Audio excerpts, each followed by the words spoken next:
Alright guys, so I moved in this house about 2 months ago, and ever since we moved in, we've been having a humming noise whenever you use the toilets or the sinks or sometimes even the showers. So basically what you would do is you would turn this on, for instance, could be at a high pressure, it could be low, like that. And basically what would happen is you would hear like a really, really, really loud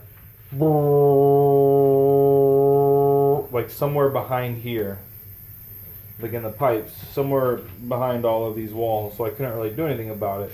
So what I did, and it would only happen, I mean it happened probably like 80% of the time, it wasn't every time. So what I did to fix it was basically I turned the water on until it made that brrr noise.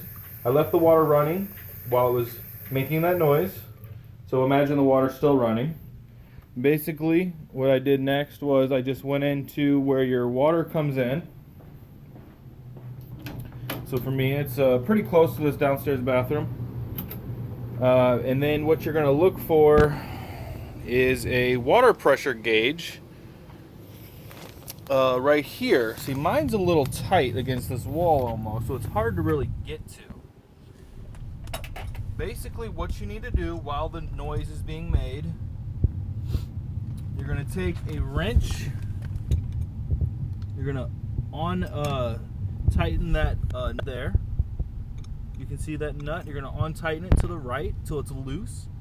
And then what you're going to do is you're going to take a screwdriver. Bear with me here. I only got 2 hands. You're going to take a screwdriver and see how I'm telling you mine's tight because I'm against this piece of wood here. You're going to take a screwdriver and you're going to turn this screw to the right to make the water pressure stronger. Turn the screw to the left to make the water pressure weaker.